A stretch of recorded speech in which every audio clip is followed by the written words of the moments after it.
Hello students, एक बार फिर से सभी को राधे राधे। आप सभी का एक बार फिर से स्वागत है। आपको जैसा कि पता है, पिछले वीडियो में हमने बात की थी उत्तल लेंस के अंदर प्रतिबिंब के निर्माण के बारे में 6 स्थितियों की हमने बात की थी बच्चों। एक हमारे साथी ने कमेंट्स किया था कि उसे उत्तल दर्पण के बारे में डेफिनेशन समझ में नहीं आई है।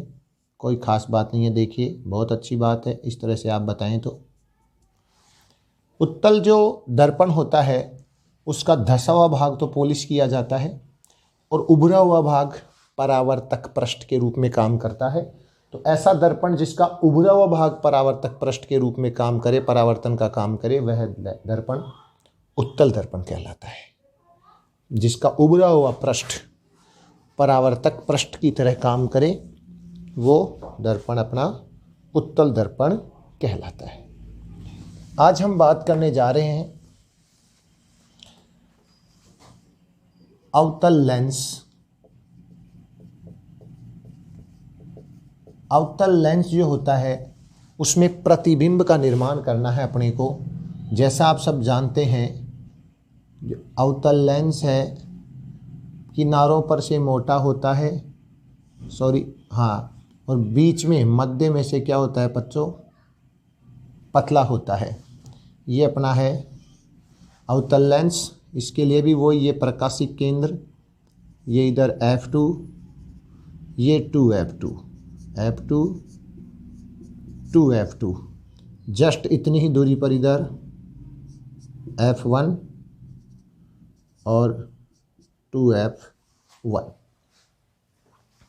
बिंब की जो स्थिति हमें इसमें लेनी है, बिंब या वस्तु की स्थिति जो हमें लेनी है बच्चों, पहली स्थिति हमें लेनी है अनंत पर।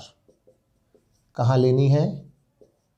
बिंब को हमें रखना है सबसे पहले अनंत पर रखना है। जब अनंत पर कोई बिंब होगा तो वहाँ से किरणें मुख्य अक्ष के समांतर आएंगी माय डियर स्टूडेंट्स, मुख्य अक्ष के समांतर आएंगी। और जो किरण यहाँ पर मुख्य अक्ष के समांतर आती है वो, क्योंकि ये जो लेंस है बच्चों ये किरणों को फैलाता है, तो किरण इस प्रकार से अपवर्तित होगी जैसे इस फोकस में से आती हुई प्रतीत हो। इस फोकस से यहाँ लगा कर फिर इसको अपवर्तित करवाएंगे आप, ऐसे ये अपवर्तित किरण हो गई। दूसरी किरण हम नीचे से मुख्य अक्ष के समांतर लाते हैं माय डियर स्टूडेंट्स, तो ये किरण भी इसी प्रकार से अपवर्तित होगी जैसे यहाँ से आ रही हो फोकस से, और ये इस प्रकार से अपवर्तित हो जाएगी। अपवर्तित किरणें आपको पता है इस लेंस में जब अपवर्तन होगा तो फैला रहा है, ये किरणें आपस में मिलेंगी नहीं, वास्तव में नहीं मिलेंगी। तो हम क्या करेंगे, अपने स्केल से इन लाइनों को पीछे की तरफ बढ़ाते हैं, इसको भी हम पीछे की तरफ बढ़ाते हैं। दोनों किरणें आभासी रूप में F1 पर मिल रही हैं। तो जो प्रतिबिंब की स्थिति है माय डियर स्टूडेंट्स, प्रतिबिंब की स्थिति, प्रतिबिंब की स्थिति आपको दिखाई दे रही है F1 पर है, पहली एक पोजीशन F1 पर। प्रतिबिंब की प्रकृति की अगर हम बात करें माय डियर स्टूडेंट्स, प्रकृति तो आप देख रहे हैं आभासी है, और आभासी हमेशा कैसे होते हैं, सीधे होते हैं। और आकार की अगर बात करें तो आप यहां भी देख पा रहे होंगे बिंदु के आकार का बन रहा है, बिंदुवत आकार है। ये पहली स्थिति हो गई जब हम बिंब को रखते हैं माय डियर स्टूडेंट्स अनंत पर। जब बिंब कहां पर स्थित हो, अनंत पर हो।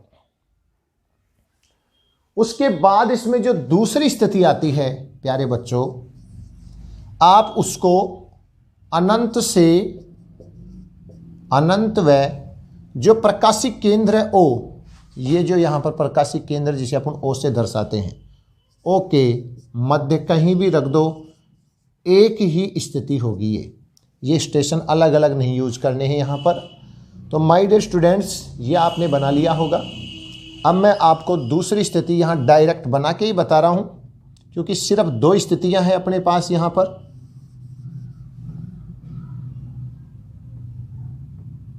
अब देखना प्यारे बच्चों, मान लीजिए आपने बिंब को यहां पर रख दिया और ये बिंब अपना है अनंत और लेंस के बीच कहीं भी रख दो, यहां यहां यहां, इसके ऊपर कहीं भी रख दो, घबराने की कोई बात नहीं है। पहली किरण यहां से शुरू करेंगे, मुख्य अक्ष के समांतर जाएगी, अपवर्तन उसका इस तरह से होगा, पीछे फोकस की तरफ आभास हो रहा है। दूसरी जो किरण है बच्चों, दूसरी जो किरण है अपनी, वो हम प्रकाशिक केंद्र से डालेंगे। कहां से डालेंगे बच्चों? प्रकाशिक केंद्र से डालेंगे।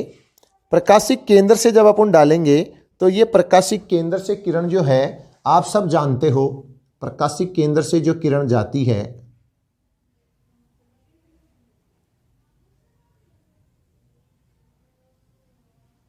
प्रकाशिक केंद्र बिना अपवर्तन के क्या हो जाती है? सीधी चली जाती है। तो किरण जो है, इसको भी अगर आगे की तरफ जा रही है, इसको भी अगर आभास हम पीछे की तरफ करवाएं तो ये भी अपवर्तित किरण इस तरह से अपवर्तित हुई है कि स्पष्ट आ रही है। तो आपकी दोनों जो किरणें हैं, अपवर्तित और वो भी आभासी, वो कहाँ पर मिल रही हैं दोस्तों? F1 और प्रकाशिक केंद्र के बीच मिल रही हैं। तो बस यहाँ पर जो प्रतिबिंब की स्थिति होगी दूसरी, वो केवल ये होगी,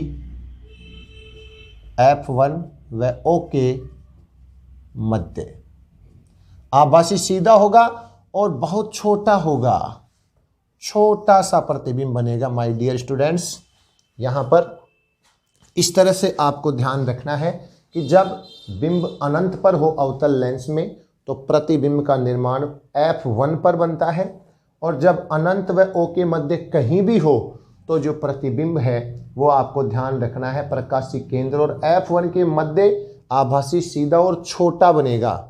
यहाँ पर आप ध्यान रखना, आपको यही रूल लगाना है। आप अगर कोई दूसरा रूल लगा के किरण खींचेंगे तो प्रतिबिंब सही जगह नहीं बन पाएगा, क्योंकि इसमें जो प्रतिबिंब बनते हैं वो केवल F1 और O के मध्य ही बनते हैं। चाहे आप बिंब को कहीं भी रख लो, अनंत के अलावा, अनंत पर जब होता है तो फोकस पर, अनंत के अलावा कहीं भी रखते हो तो F1 और प्रकाशिक केंद्र के मध्य बनता है। ध्यान रखें, ये है अवतल लेंस में प्रतिबिंब का निर्माण। एक अभी अपना अवतल लेंस है, सॉरी उत्तल दर्पण, उसकी भी मैंने आपको स्थितियां नहीं बताई थी, आज उसकी भी बात अपन कर लेते हैं। ज्यादा इंपॉर्टेंट दोनों, अवतल दर्पण और उत्तल लेंस, ज्यादा स्थितियां इनमें ये ज्यादा इंपॉर्टेंट है। फिर भी पता नहीं क्या आ जाए एग्जाम में, इसलिए हम कमी ना छोड़ें। उत्तल दर्पण की बात कर रहे हैं माय डियर स्टूडेंट्स। उत्तल दर्पण में प्रतिबिंब कैसे बनते हैं? तो देखिए, उत्तल दर्पण जो होगा अपना, ये अपना उत्तल दर्पण है। उभरा हुआ भाग परावर्तक पृष्ठ का काम करेगा। ये इसका हो गया P, यहाँ पर इसको P बोलेंगे, ध्रुव। ये हो गया फोकस। यहाँ पर जो फोकस और वक्रता केंद्र है वो भी आभासी होते हैं, क्योंकि वास्तविक स्थिति इधर हो नहीं सकती। अब देखो, इसमें स्थिति, बिंब की स्थिति माय डियर स्टूडेंट्स, बिंब की स्थिति इन उत्तल दर्पण, एक तो स्थिति यहां पर हो सकती है अनंत पर। जब अनंत पर होगा तो वही मुख्य अक्ष के समांतर किरणें आएंगी। देखिए, अब आपको ये भी बता दें कि इसमें किस प्रकार से विशेष किरण जो आ रही है मुख्य अक्ष के समांतर, उसका अपवर्तन, परावर्तन किस प्रकार से होगा। ये परावर्तित होगी, आपको पता है ये परावर्तन की घटना होगी, दर्पण है तो पीछे की तरफ जाएंगी, तो ये किरण इस तरह से अपवर्तित होगी, परावर्तित होगी, जैसा ऐसे महसूस होगा जैसे ये फोकस से आ रही हो। ये परावर्तित करवा दी हमने। और इसी तरह से दूसरी किरण मुख्य अक्ष के समांतर आप लेके आएंगे, वो किरण भी इस तरह से अपवर्तित होगी कि ऐसा लगे जैसे वो भी, ये परावर्तित किरण, ये परावर्तित किरण, ये दोनों किरणें कभी मिल नहीं सकती परावर्तित किरणें, तो हमने इसीलिए पहले डॉटेड लाइन से इसको यहां मिला दिया है। तो आपको देखा कि ये जो प्रतिबिंब है इसकी स्थिति, प्रतिबिंब की स्थिति तो हो गई फोकस पर, प्रकृति आप देख रहे हैं आभासी है, वास्तविक आभासी, और आभासी प्रतिबिंब हमेशा कैसे होते हैं? सीधे प्रतिबिंब बनेंगे। और आकार की अगर हम बात करें बच्चों, आकार, तो यह बिंदु के आकार का, बिंदुवत आकार है माय डियर स्टूडेंट्स। तो ये स्थिति हो गई उत्तल दर्पण में पहली अनंत पर। जब बिंब स्थित हो अनंत पर तो प्रतिबिंब कहां पर बनेगा दोस्तों? फोकस पर बनेगा। फोकस पर बिंदु आकार का आभासी और सीधा बनेगा। पहली स्थिति तो ये है अपनी। उसके बाद अपन बात करें कि अपने जो दूसरी स्थिति, आप देखो यहां तो कोई स्टेशन ही नहीं है, अनंत था और सीधा ध्रुव है। तो दूसरी स्थिति हम कह सकते हैं अनंत व ध्रुव के मध्य, कहीं भी रख दीजिए उसको, अनंत व ध्रुव के मध्य कहीं भी रख दीजिए, कोई परेशानी नहीं है, कहीं भी रख लीजिए। आप देखेंगे उसका प्रतिबिंब देखिए किस प्रकार से बनता है। मान लीजिए हमने यहाँ पर बिंब रख दिया, पहली किरण वही मुख्य अक्ष के समांतर वाली डालेंगे। जैसे डालेंगे उसका अपवर्तन इस तरह से होगा कि वो फोकस से आती हुई दिखे। दूसरी किरण आप क्या करेंगे, यहाँ से फोकस से डालेंगे। इस तरह से डालो कि वो फोकस में जा रही हो। कहाँ पे जा रही हो? फोकस में जा रही हो। या ऐसा कर लो ध्रुव पर डाल लो, बहुत सही रहेगा। ध्रुव पर आपतित किरण, आपको पता है जितना कोण यहाँ पर बनाएगी उतना ही कोण परावर्तित किरण यहाँ पे बनाएगी। इस किरण को अगर हम पीछे की तरफ बढ़ाते हुए आभास करवाएं तो ये लीजिए आपका बन गया प्रतिबिंब। आभासी प्रतिबिंब बन गया दोस्तों। स्थिति देखिए, अब स्थिति P व F के मध्य, P बोले तो ध्रुव, या अपन ये भी कह सकते हैं दर्पण व F के मध्य आभासी सीधा है और बिंदुवत नहीं है दोस्तों, लेकिन छोटा है। यहां भी कैसा बनता है? छोटा प्रतिबिंब बनता है। यहां भी आप यहां भी क्या देखोगे बच्चों कि जब भी प्रतिबिंब बनेगा, चाहे आप दर्पण से दूर कहीं भी रख दो, अनंत और दर्पण के मध्य, वो बनेगा दर्पण और F के मध्य ही बनेगा। दर्पण और F के मध्य प्रतिबिंब की स्थिति होगी। तो ये था अपना उत्तल दर्पण में दो स्थितियां होती हैं बिंब की, उसके अनुसार प्रतिबिंब की स्थिति। तो अब मेरे हिसाब से हमने जो जितनी भी स्थितियां संभव हो सकती हैं उन सभी पर अपने बात कर ली है और वो सभी आप लोगों के सामने क्लियर हो चुकी हैं। अब हम इसमें थोड़ा बहुत जो बचा हुआ मैटर है लेंस से संबंधित, उस पर फोकस कर लेते हैं। जिसमें इसमें बचा हुआ जो है वो आता है, सबसे पहले है लेंस सूत्र। लेंस सूत्र जैसे हमने दर्पण सूत्र पढ़ा था बच्चों, वैसे ही लेंस सूत्र है। डिफरेंस बहुत छोटा सा एक चिन्ह का है। 1/f बराबर 1/v माइनस 1/u। देखिए माय डियर स्टूडेंट्स, हमने जब दर्पण सूत्र पढ़ा था तो वहां भी 1/f बराबर 1/v, यहां प्लस था और अब यहां पर माइनस है। आप कैसे याद रखें, इस पाठ में हमने पहले दर्पण पढ़े हैं। पहले हम जब छोटी क्लासों में गए थे तो पहले हमें जोड़ना सिखाया था बच्चों, प्लस करना सिखाया था। तो हम पहले प्लस लगाएंगे अगर दर्पण सूत्र पूछ रहा है तो, और अगर लेंस सूत्र पूछ रहा है माय डियर स्टूडेंट्स तो हमें बाद में घटाना सिखाया था। और बाद में हमने इस पाठ में लेंस पढ़ा है तो उसमें हम माइनस लगाएंगे। तो लेंस सूत्र 1/f बराबर 1/v माइनस 1/u। और जैसा कि वहां हमने बात की थी, f फोकस दूरी, v प्रतिबिंब दूरी और u बिंब दूरी को दर्शाते हैं। यह है अपना लेंस सूत्र।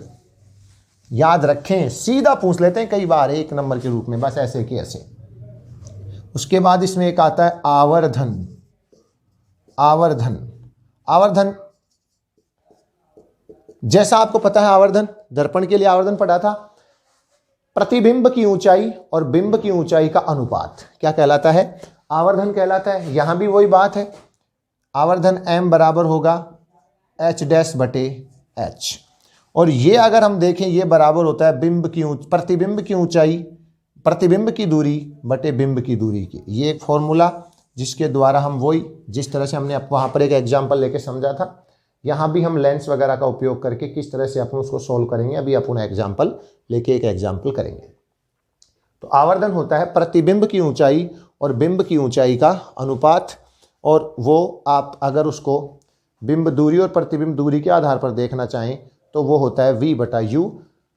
आवर्धन हमने जब दर्पण का पढ़ा था माय डियर स्टूडेंट्स, तो यहाँ पर हमने माइनस का चिन्ह लगाया था, चिन्ह परिपाटी के अनुसार वो यहाँ सेट करना पड़ता है। अब यहाँ पर माइनस नहीं है, एच डैश बटे एच बराबर होता है सीधा वी बटा यू के।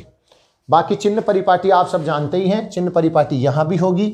चिन्ह परिपाटी की बात कर लेते हैं। चिन्ह परिपाटी किस प्रकार से यूज करनी है हमें।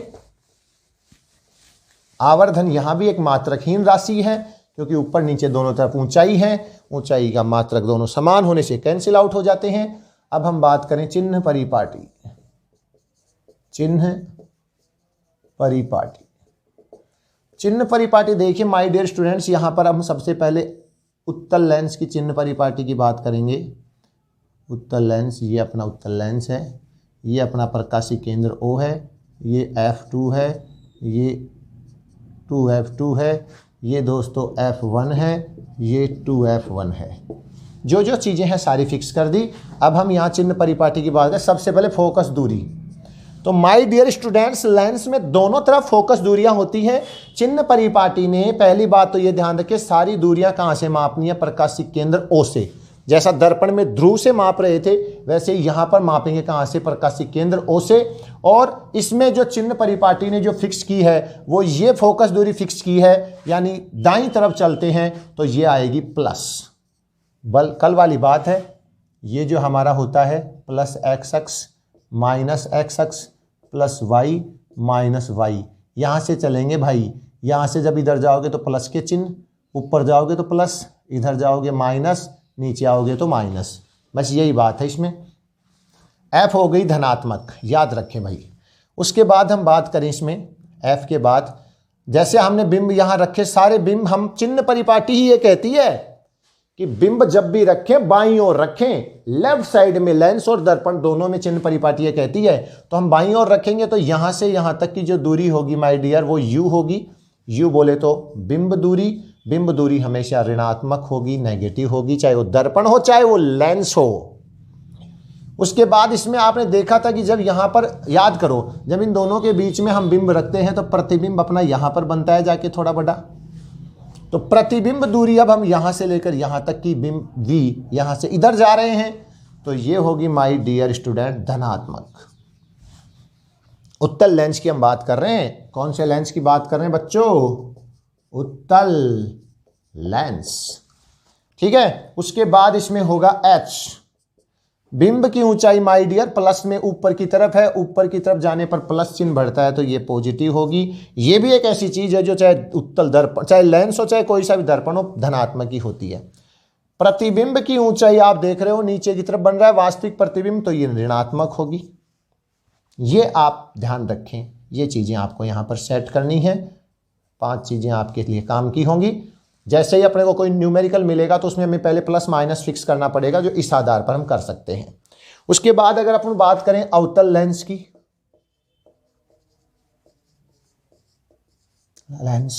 अवतल लेंस, अवतल लेंस की चिन्ह परिपाटी को अगर हम देखें तो बस एक चीज तो उन्होंने फिक्स कर दी है, फोकस दूरी। तो देखो ये सारी चीजें फिक्स हैं, आपको पता है।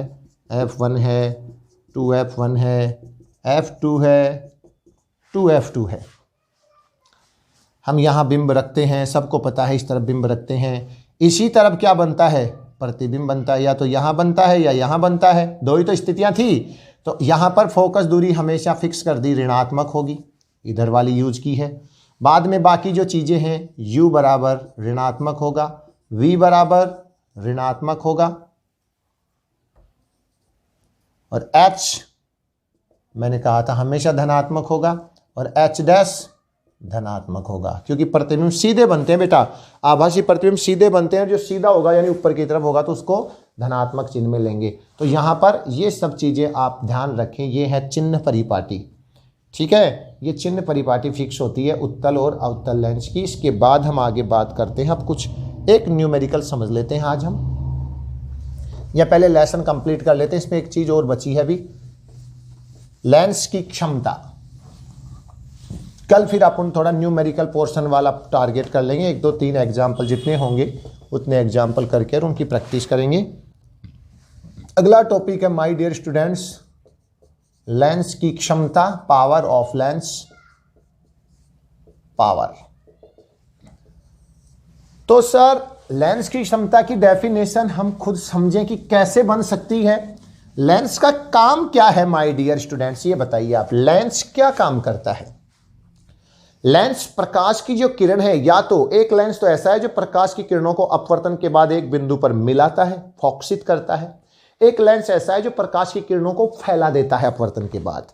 यानी अपना जो लेंस है वो काम कर रहा है अभिसरित करने का, अभिसरित, या एक अपसरित का काम कर रहा है माय डियर स्टूडेंट्स, यस और नो। एक अभिसरित कर रहा है किरणों को, एक अपसरित कर रहा है।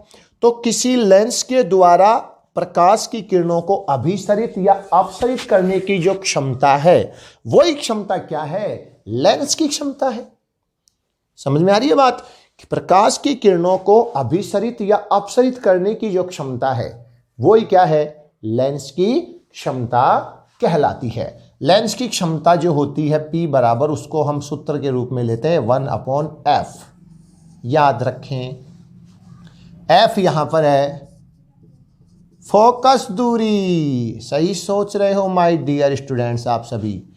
F जो है वो फोकस दूरी है। फोकस दूरी का व्युत्क्रम प्रकाश की, लेंस की क्षमता कहलाती है। अगर फोकस दूरी का मात्रक हो मीटर, तो लेंस की क्षमता का मात्रक क्या होगा, इंपॉर्टेंट है। अगर फोकस दूरी का मात्रक मीटर होगा तो लेंस की क्षमता का मात्रक होगा डायप्टर। क्या होगा, डायप्टर, जिसे कैपिटल D से दर्शाते हैं, डायप्टर।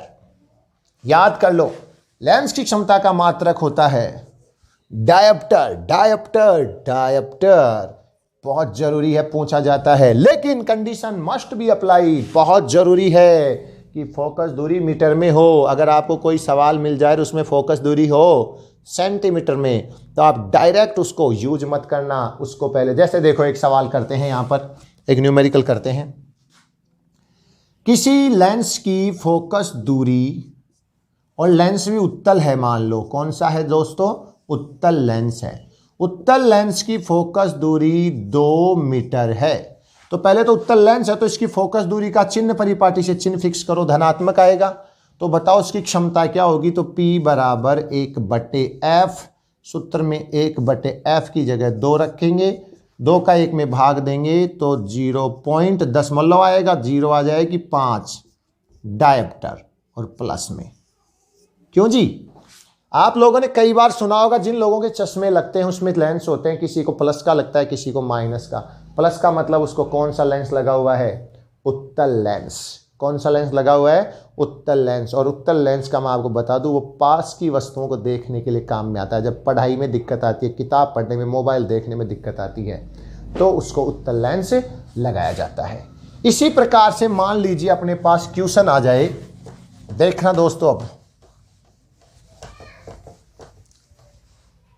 आपके पास क्वेश्चन आ जाए कि सर 200 सेंटीमीटर फोकस दूरी है अवतल लेंस की। कौन से लेंस की, अवतल लेंस। तो मैं इस फोकस दूरी को ऋणात्मक फिक्स करूंगा, क्योंकि अवतल लेंस की फोकस दूरी ऋणात्मक होती है। और मैं P बराबर 1/f फॉर्मूला लगाऊंगा, लेकिन ये सेंटीमीटर में है तो मैं पहले इसको 200 को 100 से भाग दे करके, है ना, एक जो मीटर होता है उसमें 100 सेंटीमीटर होता है, इससे भाग दे करके पहले इसको किस में बदलूंगा, मीटर में। 2 मीटर हो गया मेरा यहाँ पर। जैसे ये 2 मीटर हुआ, मैं कहूँगा 1/2 बराबर वही -0.5 डायप्टर। हमारे बच्चे अगर डायरेक्ट 200 सेंटीमीटर को यहाँ भाग देकर यूज कर देंगे तो उनका बिल्कुल क्या हो जाएगा, गलत हो जाएगा। क्योंकि मैंने आपको बताया है कि सेंटीमीटर को पहले मीटर में बदलो। जब फोकस दूरी मीटर में होगी तो ही क्षमता डायप्टर में आएगी। ठीक है दोस्तों, इस प्रकार से आप इनको सॉल्व कर सकते हैं। यह है लेंस की क्षमता। इस प्रकार से ये पाठ अपना जो है ये कंप्लीट होता है माय डियर स्टूडेंट्स। आप सभी अच्छी पढ़ाई करते रहें। नेक्स्ट जो अपना इस पाठ से संबंधित एक वीडियो होगा उसमें न्यूमेरिकल बेस्ड होगा, वो उसमें जितने भी न्यूमेरिकल उनको करने का तरीका देखेंगे। 2-3 न्यूमेरिकल अपने समय पे हो पाते हैं, अच्छी तरह आपको समझाएंगे। फिर भी आपको कोई समस्या हो तो आप कमेंट्स करके बताएं। अगले वीडियो के लिए इंतजार करें। जय श्री राम, जय श्री राधे, जय गोपाल।